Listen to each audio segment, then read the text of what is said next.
বিস্তারিত কেন যাবে এটাই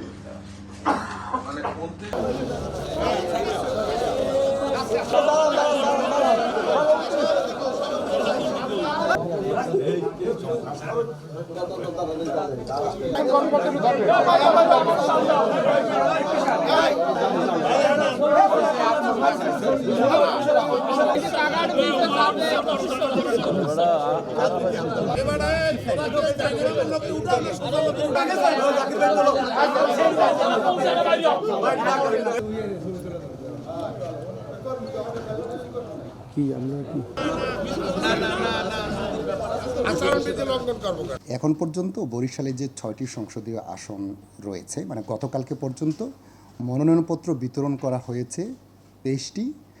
এখন নির্বাচন কমিশনের নির্দেশনা মোতাবেক প্রত্যেক দিনই অফিস খোলা। তারা যদি সিডি ক্রয়ের টাকা চালানে যদি জমা দেয় সেক্ষেত্রে ছুটির দিনেও যে কোনো প্রার্থী বা তার মনোনীত ব্যক্তি যদি ইচ্ছা পোষণ করেন ছুটির দিনেও মনোনয়নপত্র নেবেন।